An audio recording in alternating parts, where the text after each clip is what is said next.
Hello नमस्कार मेरे साथियों, जोहार क्लासेस यूट्यूब चैनल पर आप सभी दोस्तों का स्वागत है। सभी को राधे राधे, जय श्री कृष्ण और सबसे बढ़कर राम राम। जोहार मेरे दोस्तों। जोहार क्लासेस यूट्यूब चैनल पर जो हमारी सीरीज चल रही थी जिसमें राजस्थान की प्रमुख चित्रशैली चल रही थी दोस्तों, जिसमें हम लोगों ने चित्रशैली के बारे में सामान्य परिचय पढ़ लिया था। आज हम लोगों ने जो चित्रशैली थी वो चार भागों में बांटा था मेरे दोस्तों, मेवाड़, मारवाड़, ढूंढाड़ और हाड़ौती प्रदेश। इसके अनुसार हम लोगों ने भागों के अंदर डिवाइडेड भी किया था।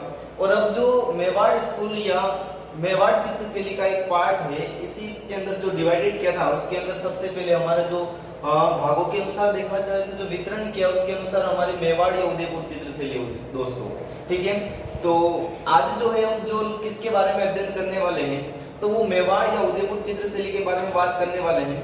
तो आप तब तक वीडियो के लास्ट तक बने रहिए, ठीक है दोस्तों। तो आ जाओ कि मेवाड़ या उदयपुर चित्रशैली मेरे दोस्तों, सबसे पहले मेवाड़ चित्रशैली, जब मैंने चित्रशैली स्टार्ट की थी उस समय मैंने ये बताया था कि हम लोगों ने अजंता एलोरा की गुफा में गए थे मेरे दोस्तों, और वहां से हम लोग फिर महाराष्ट्र वाली बात की थी, महाराष्ट्र से फिर गुजरात से फिर हम कहाँ आए थे मेरे दोस्तों, राजस्थान आए थे। और राजस्थान के मैंने दक्षिणी हिस्से में ये बताया था कि राजस्थान के दक्षिणी हिस्से में एक रियासत आती थी, मेवाड़ रियासत दोस्तों, और इस मेवाड़ क्षेत्र के अंदर सबसे पहले चित्रकार आए थे और यहीं से हमारी राजस्थानी चित्रकला का उद्गम माना जाता है दोस्तों। तो सबसे पहली जो लाइन है वही लिखने वाले हैं, क्या कि राजस्थानी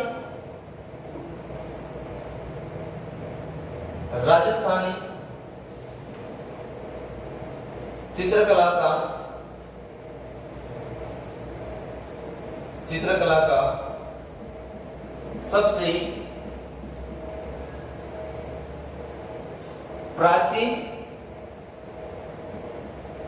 सबसे प्राचीन एवं प्रमुख केंद्र जो माना जाता है वो क्या माना जाता है मेरे दोस्तों, तो वो माना जाता है मेवाड़ चित्रशैली या उदयपुर चित्रशैली की राजस्थानी चित्रकला का सबसे प्राचीन व प्रमुख केंद्र जो माना जाता है वो मेवाड़ चित्रशैली मानी जाती है दोस्तों, ठीक है। इस मेवाड़ चित्रशैली पर इसको विकसित करने में सर्वाधिक जो योगदान या महत्वपूर्ण योगदान किसका रहा, विकसित करने में महत्वपूर्ण योगदान किसका रहा मेरे दोस्तों, तो महत्वपूर्ण जो योगदान रहा था वो किसका रहा था मेरे दोस्तों, महाराणा कुंभा का रहा। महाराणा कुंभा। इसी महाराणा कुंभा को हम क्या कहते हैं मेरे दोस्तों, कि इसी महाराणा कुंभा को हम कहते हैं कि राजस्थान की स्थापत्य कला का जनक वो किसको कहा जाता है, महाराणा कुंभा को कहा जाता है, क्योंकि कुंभा के काल में सर्वाधिक स्थापत्य से संबंधित जो भी चीजें थी उसका निर्माण हुआ, इसीलिए स्थापत्य कला का जनक कहा जाता है, ठीक है दोस्तों। तो राजस्थान के अंदर स्थापत्य कला का जो जनक कहा जाता है वो किसको कहा जाता है, महाराणा कुंभा। और मेवाड़ शैली को सर्वाधिक विकसित करने में योगदान किसका रहा, महाराणा कुंभा का रहा, ठीक है दोस्तों। इस शैली पर प्रभाव किसका पड़ा, तो इस शैली पर प्रभाव किसका पड़ा, अजंता शैली। अगर आपको अजंता शैली का प्रभाव कैसे पड़ा मेरे दोस्तों, ये वाली चीजें आपको देखनी है, ये समझना है तो आपको अगला वीडियो देखना ही पड़ेगा, तो आपको समझ में आएगा, ठीक है। आगे चलते हैं। इसके बाद देखा जाए इस मेवाड़ शैली के प्रमुख ग्रंथ है दोस्तों, सबसे प्राचीन जो मेवाड़ शैली के बारे में जानकारी देते हैं। तो सबसे पहले जो एक ग्रंथ है दोस्तों, उस ग्रंथ का नाम क्या है कि ध्यान रखना, श्रावक प्रतिक्रमण सूत्र जोड़ी। श्रावक प्रतिक्रमण सूत्र जोड़ी, ये जो ग्रंथ है मेरे दोस्तों, ये मेवाड़ शैली का सबसे प्राचीन ग्रंथ है। कैसा ग्रंथ है मेरे दोस्तों, कि मेवाड़ शैली का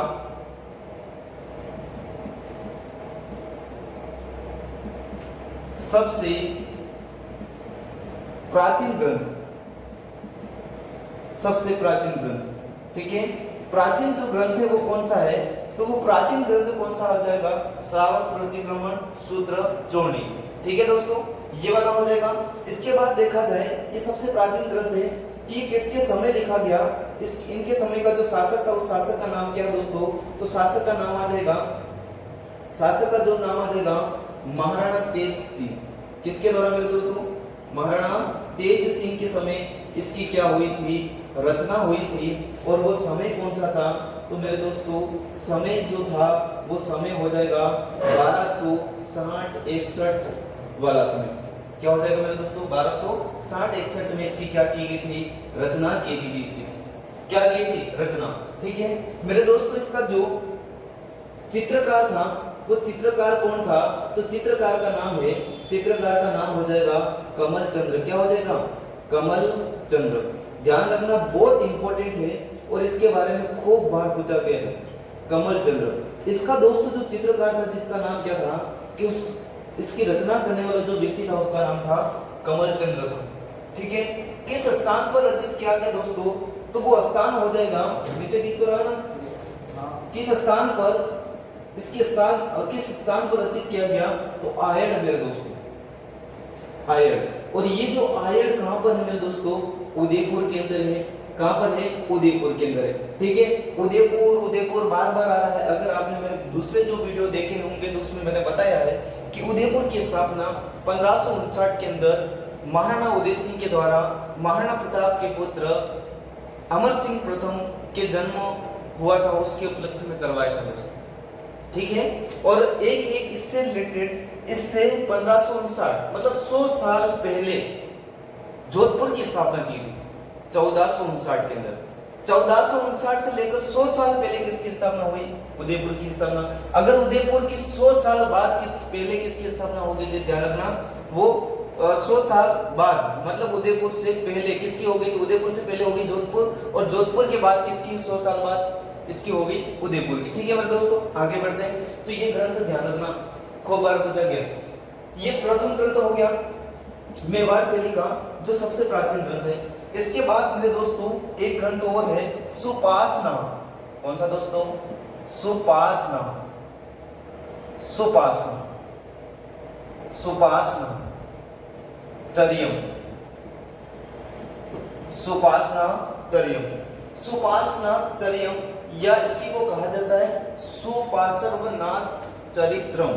ठीक है दोस्तों, मैं इतना ही लिख रहा हूं क्योंकि स्पेस ज्यादा है नहीं उधर, इसीलिए मैं बोल देता हूं। अगर आप लिख रहे हो साथ में तो आप लिख देना, इसके कोष्टक में लिख देना सुपार्श्वनाथ चरियम। क्या लिखोगे, नहीं चरित्रम लिखोगे, सुपार्श्वनाथ चरित्रम लिखोगे। मेरे दोस्तों आगे चलते हैं। जैसे जैसे हम लोगों ने इसके बारे में बात की है कि वैसे के वैसे हम इसके बारे में भी बात करने वाले हैं मेरे दोस्तों। तो मेवाड़ शैली का, मेवाड़ शैली का, मेवाड़ शैली का दूसरा सबसे प्राचीन ग्रंथ, निधि ग्रंथ, मेवाड़ शैली का दूसरा सबसे प्राचीन ग्रंथ मेरे दोस्तों, वो ग्रंथ कौन सा है, तो ध्यान रखना, वो ग्रंथ कौन सा है, तो वो ग्रंथ है सुपार्श्वनाथ चरियम। ठीक है दोस्तों, इधर मैं पढ़ा रहा हूं, उधर मेरा कैमरामैन बैठा है और रात को हम वीडियो शूट कर रहे हैं आपके लिए, इसीलिए दबा के लाइक और कमेंट करना है और शेयर करना है और चैनल को सब्सक्राइब करवाना है। ठीक है, समझ गए, नहीं करवाए तो देख लेना, बाहर निकल के ठोकूंगा। चलो ठीक है, इधर देखो, सुपार्श्वनाथ चरियम ये मेवाड़ शैली का दूसरा सबसे प्राचीन ग्रंथ है मेरे दोस्तों। ठीक है, इसके समय शासक कौन था मेरे दोस्तों, तो राजा था, शासक था जिसका नाम था महाराणा मोगल। महाराणा सॉरी ये हरिजी पंचाल।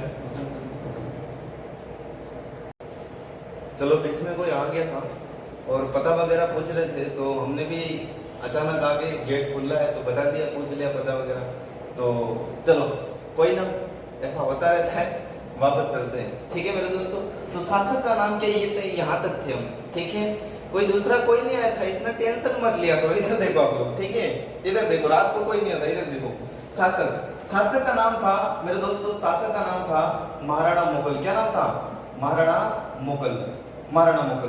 ठीक है दोस्तों, अगर महाराणा मुगल शासक थे तो उसके समय, इनके समय चित्रकार भी होगा, चित्रकार, और वहां पर जो चित्रकार का नाम क्या लिखवाया मेरे दोस्तों, चित्रकार का नाम लिखवाया कमल चंद्र। और यहाँ पर जो चित्रकार हो जाएगा वो कौन सा हो जाएगा, तो देवकुल पाठक। कौन हो जाएगा दोस्तों, देवकुल पाठक, देवकुल पाठक। ठीक है दोस्तों, एक बात ध्यान रखना, दे से याद रखना है कि इसकी रचना स्थान कौन सा हो जाएगा, इसका जो स्थान हो जाएगा किस स्थान पर रचित किया गया। तो दे से आपको याद रखना है कि देलवाड़ा, क्या रखना मेरे दोस्तों, देलवाड़ा। और देलवाड़ा मेरे दोस्तों कहां पर है, सिरोही के अंदर। कहां पर है, सिरोही के अंदर। कहां पर आता है, सिरोही के अंदर। कहां पर आता है मेरे दोस्तों, सिरोही के अंदर। इसके बाद इसका जो समय है वो किस समय पर रचित किया गया, ध्यान रखना, 1426 ईस्वी में। कब, 1426 ईस्वी में। कब रचित किया गया इसको, 1426 ईस्वी में। ठीक है। मेवाड़ शैली का दूसरा सबसे प्राचीन ग्रंथ, शासक महाराणा मोकल, चित्रकार देवकुल पाठक, और स्थान देलवाड़ा सिरोही, और समय 1426। ठीक है। यहीं पर ऐसा है, दोनों सेम टू सेम है, दोनों के बारे में याद रखें क्योंकि दोनों के बारे में एग्जाम में पूछा गया है। आगे चलते हैं, एक बार आप लोग ये सारा देख लो और इसके बाद हम आगे चलते हैं। एक बार अगर आपको स्क्रीनशॉट वगैरह खींचना है तो भी खींच लो, अगर नहीं खींचना है तो कोई ना, आप जोहार क्लासेस के नाम से जो टेलीग्राम है उसको आपके टेलीग्राम पर जाकर ऊपर जो सर्च करने का जो मतलब जो वो दिया जाता है ऑप्शन, वहां पर जाकर लिखना जोहार क्लासेस, तो आपको टेलीग्राम आएगी, वहां पर ज्वाइन कर लेना। वहां पर आपको सारे नोट्स मिल जाएंगे बीएसटीसी से लेकर आरएस लेवल तक। ठीक है दोस्तों, एक बार और भी स्क्रीनशॉट वगैरह खींच लो।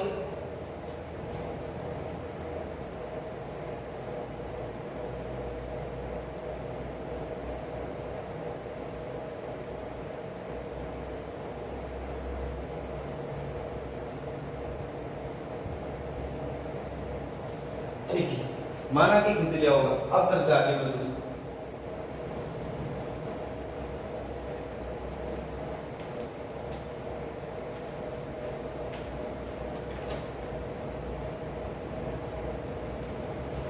ठीक है दोस्तों, अब जो पढ़ेंगे हम लोग कि आगे और चलते इसकी इस चित्र शैली के बारे में और क्या प्रोसेस रहे होंगे वो देखते हैं मेरे दोस्तों। इधर देखो कि एक शासक आता है इस शैली के अंदर, महाराणा जगत सिंह। दोस्तों महाराणा जगत सिंह प्रथम कौन सा आता है, महाराणा जगत सिंह प्रथम। कौन सा शासक आ जाएगा, महाराणा जगत सिंह प्रथम। ठीक है। इस महाराणा जगत सिंह प्रथम का दोस्तों कार्यकाल याद रखना 1628 से लेकर 1652 तक। क्यों, क्योंकि ये क्या है मेरे दोस्तों, आईएमपी। आईएमपी का मतलब बहुत इंपॉर्टेंट, क्योंकि अधिकतर ऐसे शासक हैं 4-5 ऐसे हैं जिनके शासन काल पूछा जाता है मेरे दोस्तों, इसीलिए आपको शासन काल याद रखना है। ठीक है। तो महाराणा जगत सिंह प्रथम के शासन काल में क्या होता है दोस्तों कि मेवाड़ शैली का, कौन सी शैली का मेरे दोस्तों, मेवाड़ शैली का, मेवाड़ शैली का स्वर्ण काल माना जाता है। कौन सा काल माना जाता है, मेवाड़ शैली का स्वर्ण काल माना जाता है। किसके शासन काल को माना जाता है, तो ध्यान रखना उस व्यक्ति का नाम है महाराणा जगत सिंह प्रथम, क्योंकि इनके शासनकाल में सर्वाधिक क्या बने होंगे मेरे दोस्तों, चित्र बने होंगे। ठीक है। इसके बाद देखा जाए तो इन्होंने क्या करवाया, इन्होंने बनवाया चितेरों की ओवरी, चितेरों की ओवरी। इन्होंने बनवाया चितेरों की ओवरी का दूसरा नाम है तस्वीरों कारखानों। ठीक है दोस्तों, इसकी स्थापना की गई। ये खूब इंपॉर्टेंट है, ये खूब इंपॉर्टेंट है। आईएमपी करके लिख दो आपकी कॉपी के अंदर, खूब प्रश्न पूछा जाता है इसके बारे में। ठीक है। तस्वीरों और कारखानों या चित्रों की ओवरी का निर्माण करने वाला कौन था, महाराणा जगत सिंह। कौन सा नाम, महाराणा जगत सिंह। ठीक है दोस्तों, अब जो ध्यान रखना ये है क्या, ये ध्यान रखना चित्रकला का विद्यालय, चित्रकला का विद्यालय। मतलब जो चित्रकला मतलब जो चित्रकार थे इनका क्या खोला, इन्होंने विद्यालय खोला। उनको संरक्षण देने के लिए मेरे दोस्तों क्या खोला, विद्यालय खोला था। ठीक है। आगे देखा जाए इन्होंने इसका निर्माण करवाया। इनके प्रमुख चित्रकार थे मेरे दोस्तों, चित्रकार के नाम हो जाएंगे, एक का नाम था मनोहर, किसका नाम, एक का नाम था मनोहर और एक का नाम था प्लस साहिबुद्दीन। ठीक है दोस्तों, इस साहिबुद्दीन ने गजब का काम किया दोस्तों। गजब का काम ये किया साहिबुद्दीन के द्वारा कि इसके द्वारा क्या किया मेरे दोस्तों, कि इसके द्वारा राजा महाराजों की चित्र बनाए, राजा महाराजाओं के चित्र बनाए। ठीक है दोस्तों, इस बात का ध्यान रखना कि राजा महाराजाओं की चित्र बनाने वाला व्यक्ति कौन था, साहिबुद्दीन था। ठीक है दोस्तों, इसके बाद देखा जाए इसके शासनकाल को स्वर्णकाल माना जाता है। मेवाड़ शैली का चितेरी की ओवरी तस्वीर और कारखानों और इसके शासनकाल में जो चित्रकार थे मेरे दोस्तों मनोहर और साहिबुद्दीन वगैरह थे। ठीक है, इसी साहिबुद्दीन के द्वारा दोस्तों, किसी साहिबुद्दीन के द्वारा क्या किया गया तो ध्यान रखना, साहिबुद्दीन के द्वारा, साहिबुद्दीन के द्वारा 1655 ईस्वी में, कब दोस्तों 1655 ईस्वी में, एक तो सुकूर क्षेत्र सुकूर क्षेत्र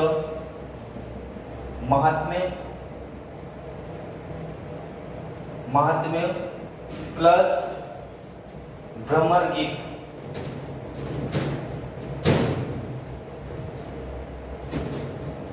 भ्रमर गीत की रचना की, भ्रमर गीत की रचना की थी। किसकी रचना की थी, भ्रमर गीत की रचना की थी मेरे दोस्तों। और ये कब की थी, 1655 ईस्वी में साहिबुद्दीन के द्वारा। किसका दरबारी चित्रकार था, महाराणा जगत सिंह प्रथम। ठीक है दोस्तों, इसके बाद शासक आते हैं जिनका नाम क्या है, महाराणा जय सिंह। शासक की बात छोड़ो, इसके द्वारा चित्र बनाए थे। साहिबुद्दीन हो गया प्रमुख चित्र, इसके शासनकाल में प्रमुख चित्र थे दोस्तों, प्रमुख चित्र। ये खूब बार पूछा कि किसके शासनकाल में कौन कौन से चित्र थे, कौन कौन से चित्र थे। ठीक है, उधर नहीं दिख रहा है, ऐसा बताया जा रहा है कि नहीं दिख रहा है, तो मैं यहाँ पर लिख देता हूँ, इसको मिटा देता हूँ। ठीक है, इसको मिटा देता हूँ कि 1655 ईस्वी में, कि 1655 ईस्वी में क्या हुआ था दोस्तों, इसके द्वारा चित्र बनाए थे। कितने बनाए थे, इसके द्वारा चित्र बनाए थे। एक तो सुकूर क्षेत्र, कौन सा दोस्तों, सुकूर क्षेत्र महात्म्य, ठीक है, और एक बनाया था भ्रमर गीत। कौन सा बनाया था इसने, रचित किया था भ्रमर गीत। कौन सा गीत, भ्रमर गीत। ये ध्यान रखना मेरे दोस्तों, ठीक है, भ्रमर गीत, ये ध्यान रखना। इसके बाद महाराणा जगत सिंह के शासनकाल में कौन कौन से चित्र बनाए गए वो देखना। ठीक है, कौन कौन से चित्र बनाए गए वो देख लेना कि लाइट बंद होगी पीछे बड़ी। चित्र किसके बात करेंगे मेरे दोस्तों, प्रमुख चित्र। क्योंकि महाराणा थोड़ा मुझे स्पेस मतलब थोड़ा बोर्ड चाहिए था खाली, इसलिए मैंने जो महाराणा जगत सिंह प्रथम था उसको मिटा दिया था दोस्तों, मिटा दिया। अब इसलिए मिटा दिया क्योंकि यहाँ पर थोड़ा मुझे बोर्ड की आवश्यकता थी, इसलिए मैंने मिटा दिया। अब देखो महाराणा जगत सिंह के हम शासनकाल में हम लोगों ने प्रथम के शासनकाल में क्या पढ़ा मेरे दोस्तों, तो वो पढ़ा था हम लोगों ने कि क्या पढ़ा था कि 1628 से लेकर 1652 इनका कार्यकाल माना जाता है मेरे दोस्तों। और मेवाड़ चित्र शैली का क्या माना जाता है, स्वर्णकाल माना जाता है। ठीक है, यहाँ तक। इसके बाद हमने चितौरी की ओवरी या तस्वीर और कारखानों का निर्माण करवाया, इसलिए इसके द्वारा, इसलिए इनको कहा जाता है मेवाड़ चित्रकला का स्वर्णकाल। इसके बाद इन चित्रकला चित्रकारों के लिए इन्होंने क्या किया मेरे दोस्तों, जो ध्यान रखना, इन्होंने क्या किया था, और राजकीय संरक्षण या विद्यालय की स्थापना करने की कोशिश की थी महाराणा जगत सिंह प्रथम के शासनकाल में। अब जो बात आती है, इनके शासनकाल में दो चित्रकार थे दोस्तों, जिनका नाम था मनोहर और साहिबुद्दीन। ठीक है दोस्तों, मनोहर साहिबुद्दीन दो चित्रकार थे इनके दरबार में। और होता क्या है कि साहिबुद्दीन के द्वारा राजा महाराजाओं के चित्र बनाए गए थे। इधर देखो कि प्रमुख चित्रकार महाराणा जगत सिंह प्रथम के शासनकाल में जो जो चित्र बने मेरे दोस्तों वो सब पूछे गए हैं। ध्यान रखना कि प्रमुख चित्र कौन कौन से है, तो ध्यान रखना। एक हो जाएगा दोस्तों रामायण। कौन सा चित्र, रामायण। और इस रामायण की जो बनाने वाला था जिसका नाम था मनोहर मेरे दोस्तों। ठीक है, रामायण। इसके बाद देखा जाए तो कौन सा होगा, एकादशी, एकादशी महात्म्य, एकादशी महात्म्य। इसके बाद मेरे दोस्तों देखा जाए कौन सा हो जाएगा, इसके बाद हो जाएगा एकादशी महात्म्य। इसके बाद हो जाएगा मेरे दोस्तों मालती माधव। कौन सा हो जाएगा, मालती माधव हो जाएगा, मालती माधव। रामायण, एकादशी महात्म्य, मालती माधव। और कौन सा हो जाएगी मेरे दोस्तों, पृथ्वीराज री बेल, पृथ्वीराज री बेल, पृथ्वीराज री बेल। पृथ्वीराज बेल, मालती माधव, रामायण, एकादशी महात्म्य, ये इसके क्या माने जाते हैं दोस्तों, प्रमुख चित्र माने जाते हैं। ठीक है, इसके बाद इन्होंने किसका बनवाया और किस इनके शासनकाल में भगवत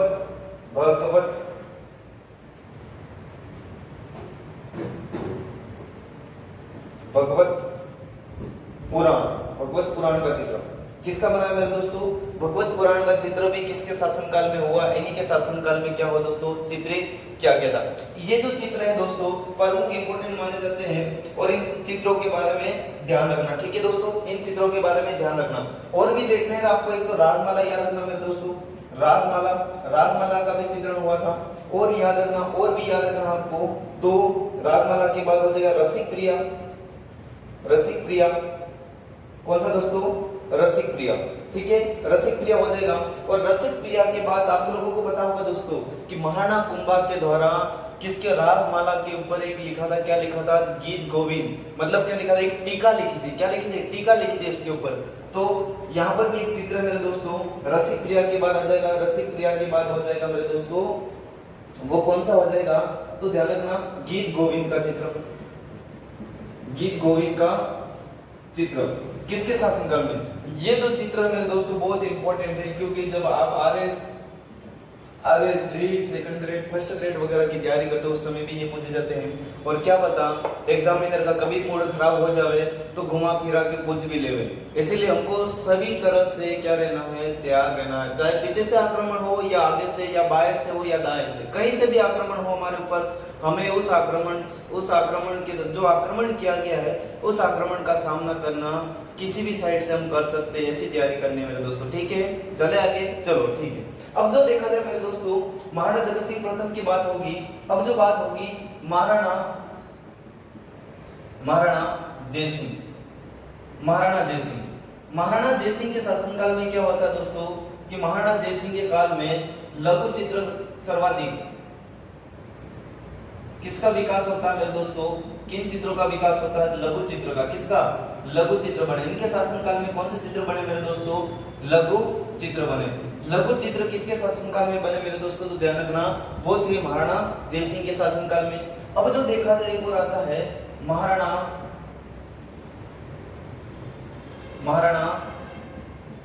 संग्राम सिंह। महाराणा संग्राम सिंह से पहले लिख दो महाराणा हमीर। ठीक है दोस्तों, महाराणा हमीर। और महाराणा हमीर के शासनकाल में बड़े पन्नों पर चित्र बनने की परंपरा स्टार्ट हुई। बड़े पन्नों पर चित्र बनाने की परंपरा आई। किसके शासनकाल में, वो था महाराणा हमीर के शासनकाल में। ठीक है दोस्तों, अब जो बात की जाएगी वो एक शासक आएगा जिसका नाम है मेरे दोस्तों, शासक का नाम क्या हो जाएगा, महाराणा संग्राम सिंह। महाराणा संग्राम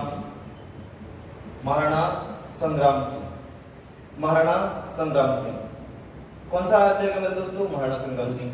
महाराणा संग्राम सिंह के समय क्या होता है, तो ध्यान रखना, महाराणा संग्राम सिंह के समय इनका चित्रकार था, इनके समय चित्रकार था जिसका नाम था मेरे दोस्तों नुरुद्दीन। क्या नाम मिलता है, चित्रकार का नाम था नुरुद्दीन के द्वारा मेरे दोस्तों क्या किया गया, कि इस नुरुद्दीन के द्वारा ये सबसे पहले आपको एक बात ये ध्यान रखने की, किसका दरबार चित्रकार था, महाराणा संग्राम सिंह।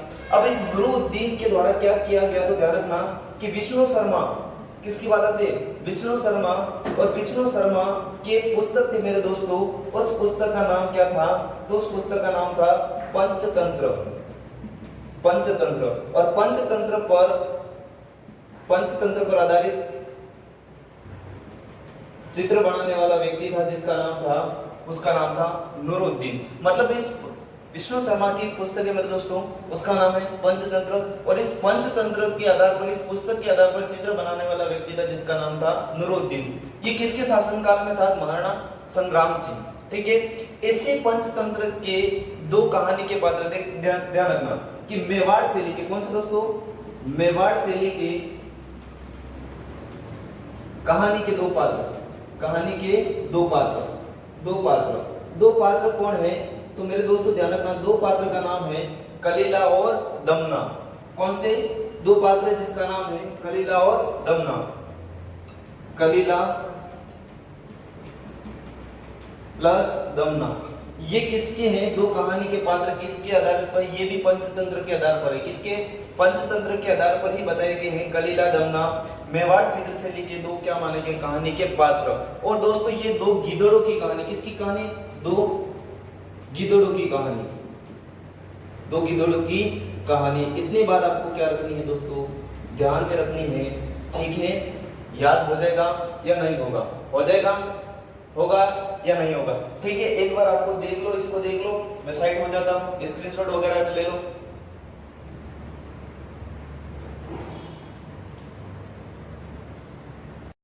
देख लिया ना आपने?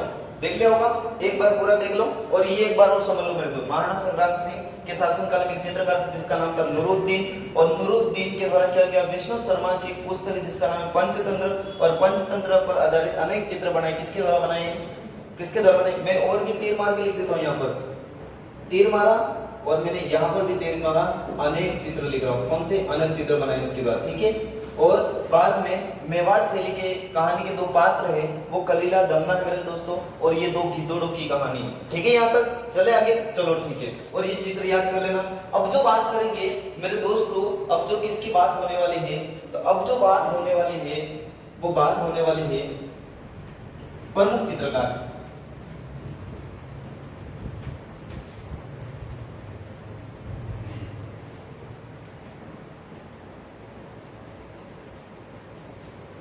प्रमुख चित्रकार, ठीक है?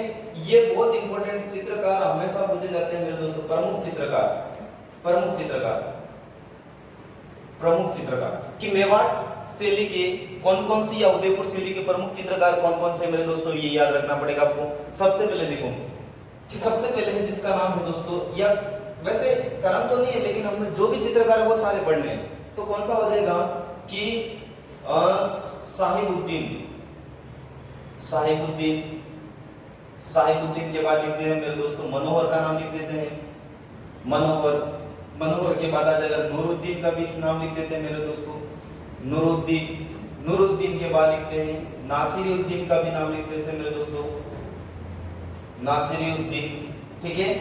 साहिबुद्दीन, मनोहर, नूरुद्दीन, नासिरुद्दीन, इनका नाम ध्यान रखना, ठीक है?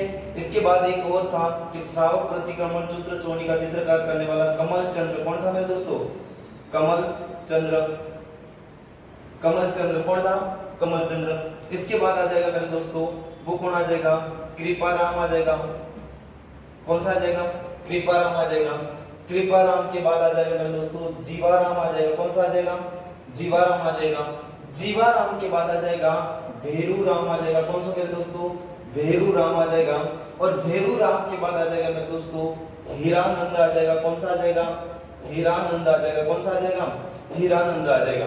साहिबुद्दीन, मनोहर, नूरुद्दीन, नासिरुद्दीन, कमल चंद्र, कृपाराम, जीवाराम, भेरूराम, हीरानंद। और कौन सा आ जाएगा कि मनोहर हो गया।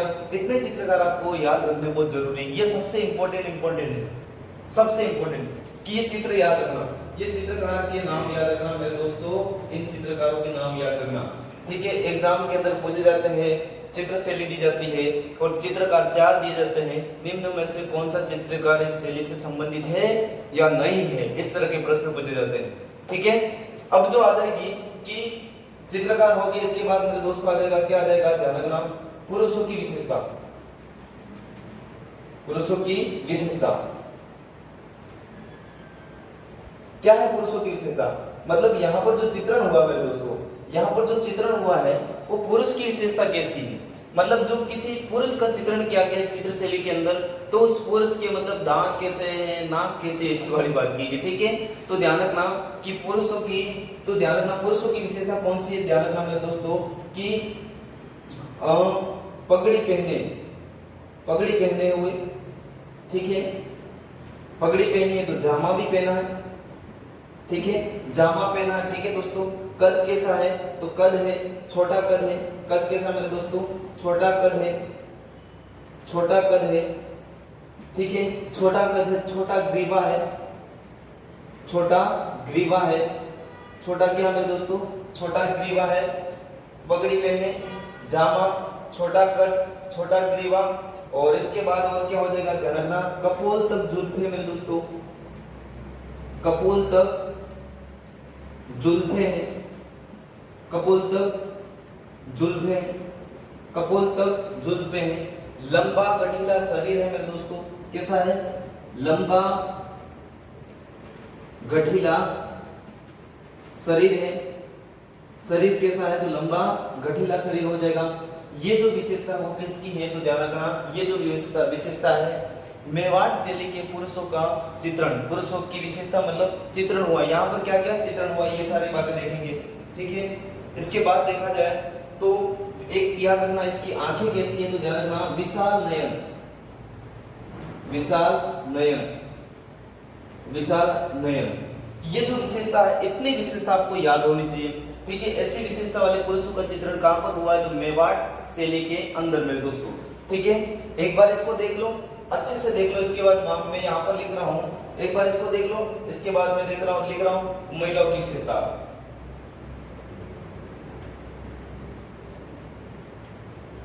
देख लिया ना, आगे चलो।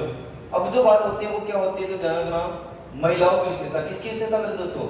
महिलाओं का चित्रण। चित्रण लिखो या विशेषता लिखो, एक ही मेरे दोस्तों। किसका? महिलाओं का चित्रण लिखो, विशेषता लिखो। महिलाओं का चित्रण, महिलाओं का चित्रण, ठीक है दोस्तों। महिलाओं का चित्रण, महिलाओं का चित्रण कैसे हुआ है तो ध्यान रखना, छोटा कद, कद कैसा मेरे दोस्तों? वैसे महिला कितनी होती है? इतनी सी होती है, छोटी छोटी इतनी महिला होती है। कितनी होती है? इतनी सी होती है, या फिर बड़ी होती है? बड़ी भी होती है, ध्यान रखना, ठीक है। लड़कियां बुरा मत मानना, मैं ऐसे ही बता रहा हूँ, ठीक है। अब यहाँ पर आ गया छोटा कद, मतलब मेवाड़ के अंदर जो महिला का चित्रण हुआ वो कैसे हुआ ध्यान रखना मेरे दोस्तों। तो महिला का जो कद बताया गया वो कैसा बताया गया? छोटा बताया गया, ठीक है। नाराज कौन ही होना है, चलो आगे चलो। यहाँ पर जो कद है मेरे दोस्तों महिलाओं को कैसा है? छोटा कद है। कैसा है? छोटा कद है, ठीक है। ऐसा नहीं है कि आपका ही छोटा कद है, यहाँ पर ये भाई साहब का भी छोटा कद है, ठीक है। आगे चलो, छोटा कद है। इसके बाद पत्तियों के समान भौहें दोस्तों, पत्तियों के समान भौहें हैं, भौहें, पत्तियों के समान भौहें, ठीक है। आंखें कैसी है तो मेरे दोस्तों मीनाकृत आंखें, मछली के समान क्या है? मीनाकृत आंखें, मीनाकृत आंखें, मछलियों के समान आंखें मेरे दोस्तों। गरुड़ जैसी नाक, गरुड़ जैसी नाक, गरुड़ जैसी नाक, ठीक है। सरल भाव लिए चेहरा, सरल भाव लिए चेहरा, ये इसको हम उद्दत भी कह सकते हैं। क्या कह सकते हैं मेरे दोस्तों? उद्दत, ठीक है। सरल भाव लिए चेहरा, गरुड़ जैसी नाक, मीनाकृत आंखें, छोटा कद, पत्तियों के समान भौहें। और क्या होता है दोस्तों? गाल पर तिल होता है, गाल पर तिल होता है, ठीक है। गाल पर तिल होता है। गाल तो देखा ना आप लोगों ने? गाल देखा है? नहीं देखा? ये रहा गाल, ठीक है। सबके हाथ कर करके देख लो, गाल पर तिल होता है। वैसे लड़के नहीं लगाते थे, लड़कियां लगाती है ना? लगाते कि नहीं लगाते? कमेंट के अंदर में मुझे बताना कमेंट करके कि गाल पर तिल लगाते। यहाँ पर लगाए गए हैं गाल पर तिल, ठीक है, राजा महाराजाओं के शासन काल में। इसलिए आप भी तिल लगाना स्टार्ट कर दो आज से। हाँ, तिल विल कुछ नहीं लगाना, आराम से पढ़ाई कर लो। इधर देखो कि गाल पर तिल, सरल भावले चेहरा और गरुड़ जैसी नाक, मीनाकृत आंखें, छोटा कद, पत्तियों के समान भौहें दोस्तों। ये क्या है तो ये मेरे दोस्तों क्या है? मेवाड़ चित्रशैली, ठीक है। मेवाड़ चित्रशैली है। और इसके बाद हम एक चित्रशैली और लिखेंगे और पढ़ेंगे जिसका नाम है देवगढ़ चित्रशैली। कौन सा मेरे दोस्तों? देवगढ़, ठीक है। तो एक बार इसको देख लो, तब तक मैं मिटा देता हूं। मेरे दोस्तों देवगढ़ चित्रशैली, उम्मीद करता हूं आप लोगों ने देख भी लिया होगा। देवगढ़ शैली, कौन सी शैली? देवगढ़, ठीक है। सबसे पहले मेरे दोस्तों देवगढ़ है कहां पर ये देखना पड़ेगा। सबसे पहले जो देवगढ़ है वो कहां पर है? राजसमंद के अंदर। कहां पर है मेरे दोस्तों? देवगढ़ है वो कहां पर है मेरे दोस्तों? राजसमंद के अंदर है, ठीक है। वहां पर यहां पर पड़ता है राजसमंद के अंदर, क्या पड़ता है? देवगढ़ पड़ता है। अब देखो देवगढ़ चित्रशैली का जो प्रारंभ करता माना जाता है मेरे दोस्तों, इसका जो प्रारंभ करता है वो प्रारंभ करता कौन है? प्रारंभ करता, इसका जो प्रारंभ करता है जिसका नाम है राव द्वारकादास, द्वारकादास, राव द्वारकादास चुंडावत। कौन है मेरे दोस्तों? राव द्वारकादास चुंडावत। इसका क्या माना जाता है? प्रारंभ करता मानते हैं इसको, ठीक है, इस शैली का। इसके बाद देखा जाए इस शैली को प्रकाश में लाने का श्रेय दोस्तों, प्रकाश में लाने का श्रेय किसको जाता है? तो ध्यान रखना, प्रकाश में लाने का जो श्रेय जाता है डॉक्टर, खूब बार पूछा गया है, डॉक्टर श्रीधर अंधारे, ठीक है। ध्यान रखो, एक तो खुद भी अंधेरे में है और इस शैली को प्रकाश में लाए। कौन लाए? वो लाए जिसका नाम क्या है? डॉक्टर श्रीधर अंधारे, ठीक है मेरे दोस्तों। तो ध्यान रखना, इस शैली का सर्वाधिक जो विकास किसके शासनकाल में हुआ दोस्तों? सर्वाधिक जो विकास हुआ, जिसके समय सर्वाधिक विकास होगा उसके शासनकाल को मेरे दोस्तों क्या मानेंगे हम? स्वर्णकाल मानेंगे। क्या मानेंगे मेरे दोस्तों? स्वर्णकाल। इधर देखो, तो उस समय महाराणा जय सिंह था। यहाँ पर कौन था? महाराणा जय सिंह था। कौन था मेरे दोस्तों? महाराणा जय सिंह था। कौन था? महाराणा जय सिंह, ठीक है। यहाँ तक याद हो जाएगी। और दोस्तों एक बात खास ध्यान रखना कि यहाँ के सामंतों को क्या कहा जाता था? कि यहाँ के सामंतों को कहा जाता था कि सोहलवा उमराव। क्या कहा जाता था? सोहलवा उमराव कहा जाता था। सोहलवा उमराव कहा जाता था। इस बात को भी गांठ बांध के रखना, क्योंकि खूब बार पूछा गया है कि यहाँ के जो सामंत होते थे, सामंतों को क्या कहा जाता था? सोहलवा उमराव कहा जाता था, ठीक है मेरे दोस्तों। इसके बाद देखा जाए इस शैली को मिश्रित शैली भी कहा जाता है। मिश्रित शैली कौन सी है? तो मेरे दोस्तों मिश्रित शैली वो हो जाएगी देवगढ़। कौन कौन सी मिश्रण इसके अंदर? मेवाड़ है मेरे दोस्तों, प्लस मारवाड़ है, प्लस ढूंढाड़ है। इसीलिए इस शैली को कहा जाता है मिश्रित शैली भी कहा जाता है। ऐसी शैली कौन सी है? तो ऐसी शैली हो जाएगी आपकी, कौन सी हो जाएगी? देवगढ़। इसीलिए इसको क्या कहा जाता है? मिश्रित शैली। ये बात ध्यान रखना, बहुत इंपॉर्टेंट बात है। ये आप लोगों को बताया नहीं जाता है अधिकतर लोगों के द्वारा, ये इंपॉर्टेंट है, पूछा जाता है खूब बार। मिश्रित शैली हो जाएगी। इसके बाद देखा जाए यहाँ के प्रमुख विषय मतलब प्रमुख चित्र। प्रमुख विषय क्या है मेरे दोस्तों? तो प्रमुख जो विषय है वो प्रमुख विषय का नाम क्या है? प्रमुख विषय। एक तो यहाँ पर मेरे दोस्तों राज दरबार के चित्र बने। किसके चित्र बनाए गए? राज दरबार के चित्र। राज दरबार के चित्र बनाए गए। इसके बाद देखा जाए मेरे दोस्तों शिकार के दृश्य। किसके दृश्य? शिकार के दृश्य। ये ध्यान रखना, शिकार के दृश्य। हम आगे पढ़ेंगे शिकार करते हुए शैली शिकार से संबंधित चित्र शैली कौन सी है, पशु पक्षियों से संबंधित चित्र शैली कौन सी है। शिकार से संबंधित मेरे दोस्तों कोटा शैली है और पशु पक्षियों से हो जाएगी वो बूंदी शैली हो जाएगी। ये बात आप गांठ बांध के रखना, क्योंकि खूब बार पूछा जाता है कि निम्न में से शिकार से संबंधित चित्र शैली कौन सी है, और ये भी पूछा जाता है कि पशु पक्षियों से संबंधित चित्र शैली कौन सी है? बूंदी, ठीक है। इसके बाद देखा जाए मेरे दोस्तों यहाँ पर राजसी ठाट बाट के चित्र बने हुए हैं, राजसी ठाट बाट के। इसके बाद यहीं पर श्रृंगार के चित्र बने हुए। किसके? श्रृंगार के चित्र बनाए गए हैं, ठीक है। इसके बाद यहीं पर मेरे दोस्तों हाथियों की लड़ाई देखने को मिलेगी। आपकी हाथियों की लड़ाई देखने के लिए मिलेगी, हाथियों की लड़ाई। इसके बाद मेरे दोस्तों वल्लभ संप्रदाय से संबंधित प्रश्न मिलेंगे। वल्लभ संप्रदाय से संबंधित प्रश्न कहां पर मिलेंगे आपको? तो ध्यान रखना, वो मिलेंगे आपको कहां पर मिलेंगे? वो मिलेंगे देवगढ़ चित्र शैली। अगर वल्लभ संप्रदाय से कुछ भी आ जाए एग्जाम के अंदर तो कौन सी होगी? वो होगी नाथद्वारा चित्र शैली में दोस्तों। कौन सी हो जाएगी? नाथद्वारा। क्योंकि यहाँ पर ओनली पर वैसे मिलते मिश्रण है, इसलिए का मतलब मिलते जुलते कुछ तो मिलेगा, इसलिए मैंने लिखवा दिया। बाकी ऐसा कंफ्यूज होने के लिए ये मत लिखो आप, अगर चाहो तो मत लिखो। अगर वल्लभ संप्रदाय से संबंधित कुछ भी आ जाए तो आप लिख देना वो कौन सी होगी? वो हो जाएगी आपकी नाथद्वारा चित्र शैली, ठीक है। अब मेरे दोस्तों यहाँ के चित्रकार देखिए। चित्रकार क्या आ जाएगा? चित्रकार। चित्रकार कैसे है मेरे दोस्तों? चित्रकार का नाम सबसे पहले है जिसका नाम है बंगला, ठीक है, बंगला। और बंगला के अंदर है कवला, कवला प्रथम और कवला द्वितीय, कवला प्रथम और कवला द्वितीय। इसके बाद हो जाएगा, अब देखो बंगला होता है, बंगला का मतलब अपन क्या बोलते हैं आम भाषा में, बंगलो बंगलो बंगलो का मतलब होता है कमरा। ठीक है दोस्तों, पक्के मकान को ग्रामीण परिवेश में बंगला कहा जाता है। ठीक है, ध्यान रखना। उस बंगले के अंदर दो कवले, कवले का मतलब अपन को याद रखना, ये चित्रकार है। ठीक है, दो बंगले हैं, सॉरी दो कवले, कवले का मतलब होता है पहले जमाने में मिट्टी वगैरह जो मतलब झाड़ी वगैरह होती है उसको गोल गोल रिंग की तरह बनाकर उसको मतलब इस तरह का बनाया जाता था और उसके अंदर अनाज डाला जाता था दोस्तों, अनाज डाला जाता था और ऊपर से ढक दिया जाता था उसको। मतलब अपने वर्तमान में जो उसका परिवर्तित रूप है कोटी, कोटी कहते हैं अपने अनाज रखने का जो मतलब साधन होता है उसको हम कोटी कहते हैं। तो इस उस पहले जमाने के अंदर होते थे कवले होते थे मेरे दोस्तों, क्या होते थे, कवले होते थे।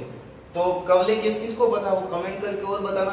कवले होते थे, उस कवले के पास एक आदमी बैठा है जिसका नाम है हरचंद मेरे दोस्तों। क्या नाम है, हरचंद। क्या नाम है, हरचंद। और हरचंद के पास भाई साहब एक व्यक्ति आया जिसका नाम है नंगा। नंगा उगड़ आया, कैसा आया, नंगा उगड़ आया। अब जब नंगा उगड़ आएगा तो हरचंद कुछ तो कहेगा भाई साहब, कहेगा कि नहीं कहेगा। नंगा उगड़ आदमी आया जिसने कहा भाई साहब चोखा पहन के आ, क्या पहन के आ, चोखा पहन के आ। और चोखा पहन के आने के बाद तू किसके पास बैठ जा, बैजनाथ के पास बैठ जा। किसके पास बैठ जा, बैजनाथ के पास बैठ जा। इसीलिए यहाँ के जो चित्रकार है, बंगला, कबला द्वितीय, कबला प्रथम, कबला प्रथम, कबला द्वितीय, हरचंद, नंगा, चोखा, बैजनाथ, ये किसके, देवगढ़ चित्रशैली की क्या माने जाते हैं मेरे दोस्तों, चित्रकार माने जाते हैं। ठीक है, आज का सेशन यही तक, इसके बाद मिलते हैं दूसरे वीडियो के साथ। और चैनल को सब्सक्राइब करवाना, अगर आपको क्लास पसंद आए तो अपने दोस्तों तक शेयर जरूर करना दोस्तों। और सभी से रिक्वेस्ट है कि सभी लोग व्हाट्सएप स्टेटस जरूर लगाएं। ठीक है, और मिलते हैं दूसरे वीडियो के साथ, तब तक के लिए आप सभी को जय हिंद और धन्यवाद मेरे दोस्त।